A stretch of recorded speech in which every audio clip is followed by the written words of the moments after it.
Hello प्यारे बच्चों, welcome back to organised knowledge channel. और आज की जो वीडियो है उसमें हम डिस्कस करेंगे worksheet number 17 for class 7th, विषय सामाजिक विज्ञान है। और ये वर्कशीट आपके लिए 17 सितंबर 2021 के लिए शेड्यूल की गई है। आज की जो वर्कशीट है स्टूडेंट्स, उसमें हमारा चैप्टर जो है वायु, उसको हम स्टार्ट करेंगे। ठीक है, और वर्कशीट शुरू करने से पहले बेटा प्लीज़ चैनल को सब्सक्राइब कर लीजिए, बेल आइकन को प्रेस कर लो ताकि आपको आने वाली वीडियोस की नोटिफिकेशन वो समय से मिल जाए। सो बेटा आपका बहुत ही इजी चैप्टर है ये, काफ़ी कुछ आपने इस चैप्टर के बारे में पहले ही पढ़ा हुआ है। So let's start. पृथ्वी के चारों ओर फैले वायु के आवरण को वायुमंडल कहते हैं। यानी बच्चों सभी बच्चे जानते हैं वायु क्या है, हमारे चारों तरफ जो है क्या है, वायु फैली हुई है।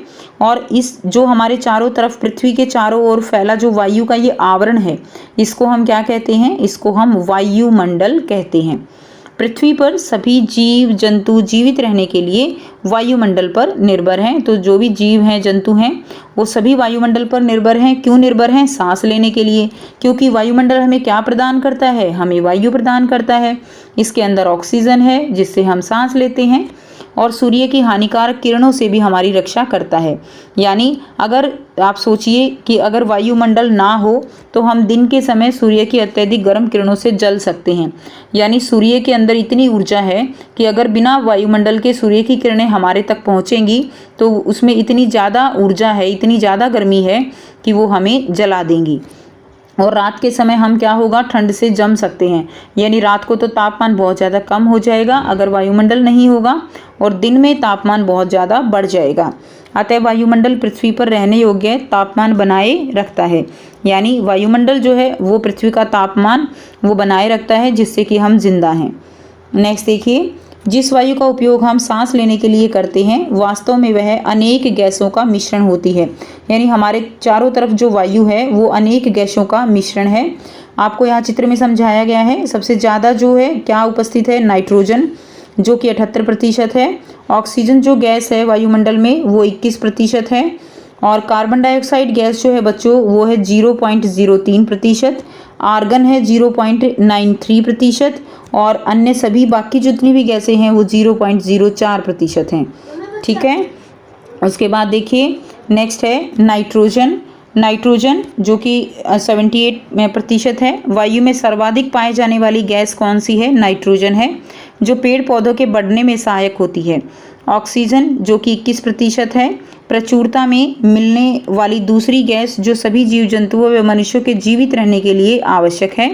तो नाइट्रोजन सर्वाधिक पाई जाने वाली गैस है। ऑक्सीजन 21%, ठीक है, जो कि सांस लेने के लिए ज़रूरी है। तीसरी है कार्बन डाइऑक्साइड। कार्बन डाइऑक्साइड है 0.03%। ठीक है, मनुष्य व जीव जंतु दोनों ऑक्सीजन लेते हैं और कार्बन डाइऑक्साइड छोड़ते हैं। इसके विपरीत जो पेड़ पौधे हैं वो क्या करते हैं, वो कार्बन डाइऑक्साइड लेते हैं और ऑक्सीजन छोड़ते हैं। इस तरह वायुमंडल का संतुलन बना रहता है। यानी पेड़ पौधे अपना प्रकाश संश्लेषण की प्रक्रिया करने के लिए क्या करते हैं, वायुमंडल से जो कार्बन डाइऑक्साइड है उसको लेते हैं और फिर बदले में ऑक्सीजन छोड़ते हैं। तो इस तरह से ऑक्सीजन का और कार्बन डाइऑक्साइड का संतुलन जो है वो बना रहता है। नेक्स्ट देखिए बच्चों, वृक्षों की उपयोगिता। यानी जो पेड़ हैं, वृक्ष, वो हमारे लिए क्यों उपयोगी हैं। तो यदि हम पेड़ काटते हैं तो वायु में ऑक्सीजन और कार्बन डाइऑक्साइड का संतुलन बिगड़ जाता है। यानी बच्चों जो पेड़ होते हैं वो क्या करते हैं, वो वायुमंडल में ऑक्सीजन और कार्बन डाइऑक्साइड का संतुलन बनाए रखते हैं। अगर हम पेड़ों को काट देंगे तो जो कार्बन डाइऑक्साइड है वो क्या होगी, वो पर्यावरण में ज़्यादा हो जाएगी। ठीक है, और ऑक्सीजन जो है वो क्या होगी, वो कम हो जाएगी। क्लियर। और अगर ऑक्सीजन कम हो गई तो हम सांस नहीं ले पाएंगे, और इसीलिए ऑक्सीजन जो है वो हमारे लिए बहुत ज़रूरी है। ज़रूरी बच्चों हमारे लिए कार्बन डाइऑक्साइड भी है, लेकिन ज़्यादा मात्रा में कार्बन डाइऑक्साइड हमारे लिए क्या है, नुकसानदायक है। क्लियर। तो इसीलिए जो पर्यावरण है उसमें कार्बन डाइऑक्साइड और ऑक्सीजन का संतुलन बनाए रखने के लिए पेड़ों की बहुत ज़्यादा उपयोगिता है। इसलिए ऑक्सीजन की मात्रा जो है पेड़ लगाने से बढ़ती है, और इसीलिए हमें अधिक से अधिक क्या करने चाहिए, पेड़ लगाने चाहिए। नेक्स्ट देखिए, जैसे मैंने अभी आपको बताया कि जो कार्बन डाइऑक्साइड है वो भी हमारे लिए एक महत्वपूर्ण गैस है। अब कार्बन डाइऑक्साइड हमारे लिए क्यों महत्वपूर्ण है? कार्बन डाइऑक्साइड गैस वायुमंडल में फैलकर पृथ्वी से विकिरित ऊष्मा को पृथ्वी पर रोककर ग्रीन हाउस प्रभाव पैदा करती है। तो देखिए होता क्या है, ये जो है पृथ्वी है और यहाँ से जो सूर्य है वो क्या भेजता है, वो अपनी गर्मी भेजता है। ठीक है, अब जो किरणें हैं वो ये क्या है, ये हमारा पृथ्वी का वायुमंडल है। अब जो यहाँ से किरणें आती हैं वो हमारे जो वायुमंडल है पृथ्वी का उसके अंदर आ जाती हैं। यहाँ आने के बाद ये जो है सारी की सारी वापस नहीं जा पाती और इसके अंदर जो कार्बन डाइऑक्साइड गैस उपस्थित है वायुमंडल के अंदर, ये सूर्य की किरणों को, ऊष्मा को पृथ्वी पर रोक कर रखती हैं। अगर कार्बन डाइऑक्साइड ना हो तो जो किरणें हैं वो सारी की सारी वापस चली जाएंगी और हमारी पृथ्वी बिल्कुल ठंडी हो जाएगी, यानी यहाँ पर तापमान वो बहुत कम हो जाएगा। ठीक है, और उसके कारण भी हम जिंदा नहीं रह पाएंगे। क्लियर? तो ये जो है यहाँ पर कारण है जिसके कारण कार्बन डाइऑक्साइड हमारे लिए बहुत ज़रूरी है। और जिस तरह जो पृथ्वी है वो सूर्य की जो विकिरणें हैं उनको रोकती है, इस प्रभाव को हम कहते हैं ग्रीन हाउस प्रभाव। क्या कहेंगे? ग्रीन हाउस प्रभाव। इसलिए जो कार्बन डाइऑक्साइड गैस है उसको हम ग्रीन हाउस गैस भी कहते हैं। इसके अभाव में धरती इतनी ठंडी हो जाती है कि इस पर रहना असंभव होता, किंतु जब कारखानों एवं कार के धुएं से वायुमंडल में इसका स्तर बढ़ता है तब इस ऊष्मा के द्वारा पृथ्वी का तापमान बढ़ जाता है। तो मैंने अभी आपको बताया कि जितनी ये ज़रूरी है, अगर इसकी मात्रा बढ़ जाए, कार्बन डाइऑक्साइड अगर वायुमंडल में बढ़ जाएगी तो क्या होगा? क्या होगा बच्चों? होगा ये कि जो पृथ्वी का वातावरण है, वायुमंडल है, उसके अंदर तापमान बढ़ जाएगा, क्योंकि ये ज़्यादा से ज़्यादा गैसों को रोक के रखेगी जिससे पृथ्वी का तापमान बढ़ जाता है।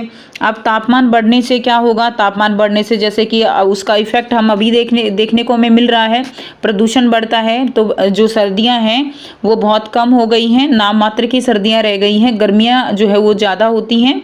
क्लियर? तो इसका जो कारण है वो यही है कि प्रदूषण बढ़ गया है, जिससे कार्बन डाइऑक्साइड की मात्रा बढ़ी और जिससे जो सर्दियां हैं उनमें भी जो है वो मौसम वो कम रहता है सर्दियों का।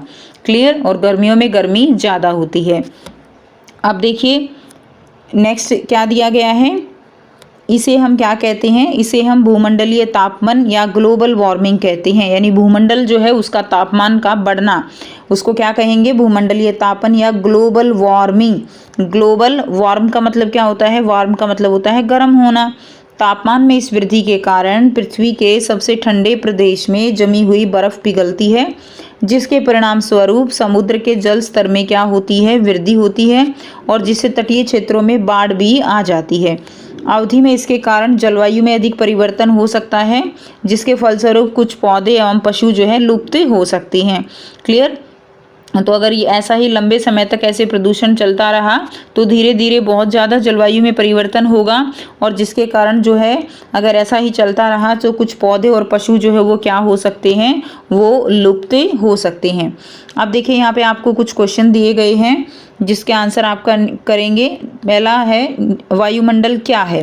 तो बच्चों वायुमंडल क्या है इसका आंसर हम यहाँ से करेंगे। देखिए ऊपर हमने अभी पढ़ा था कि पृथ्वी के चारों ओर फैले आवरण को क्या कहा जाता है? वायुमंडल कहा जाता है।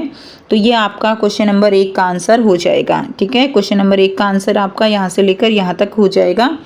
नेक्स्ट देखिए दूसरा प्रश्न दिया गया है, पृथ्वी पर तापमान की वृद्धि के क्या कारण हैं? तो बच्चों पृथ्वी पर तापमान की वृद्धि के क्या कारण होंगे? तो पृथ्वी पर जो तापमान बढ़ता है उसके कारण हैं जब कारखानों एवं कार के धुएं से वायुमंडल में कार्बन डाइऑक्साइड का स्तर बढ़ जाता है तो यह ऊष्मा अवशोषित कर लेती है बच्चों, जिसके कारण पृथ्वी का तापमान बढ़ता है। तो ये आपका क्वेश्चन नंबर 2 जो है उसका आंसर हो जाएगा।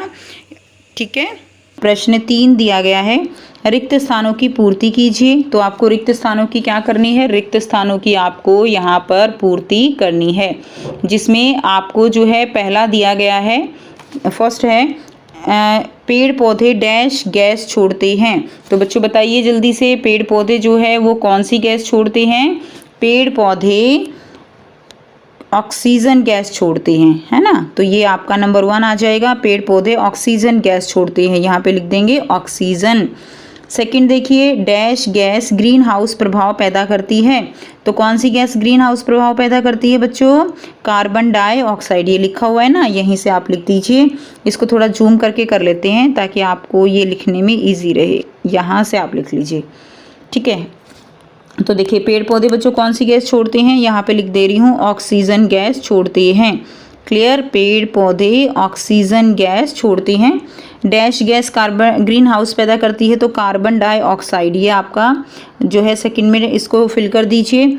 तीसरा है पृथ्वी के वायुमंडल के तापमान में वृद्धि को क्या कहा जाता है, उसको कहा जाता है भूमंडलीय तापन। ये आपका थर्ड का आंसर हो जाएगा, भूमंडलीय तापन। तो वीडियो पॉज करके बेटा आप इन फिलअप्स को अच्छे से लिख लीजिए। नेक्स्ट देखिए, नेक्स्ट करेंगे नंबर 4 है मिलान करिए। तो अब आपको क्या करना है, इनको मिलान करना है।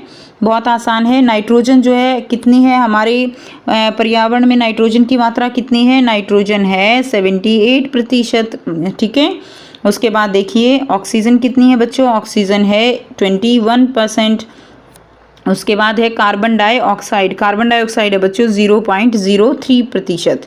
आर्गन कितनी है, आर्गन जो है वो रहेगी हमारे पास 0.93%। ठीक है। अन्य गैसें हैं, अन्य गैसें रहेंगी 0.04%। क्लियर। तो ये जो है आपको इस तरह से मिलान जो है इनका कर देना है। तो ये थी बच्चों आपकी आज की वर्कशीट। आई होप सभी स्टूडेंट्स को ये क्लियर है। कोई भी डाउट है तो आप पूछ सकते हो। वीडियो अच्छी लगे तो प्लीज़ लाइक कर दीजिए, शेयर कर दीजिए और चैनल को भी सब्सक्राइब कर लीजिए। So thanks for watching students. मिलते हैं नेक्स्ट वीडियो में नेक्स्ट वर्कशीट के साथ। Take care, bye bye.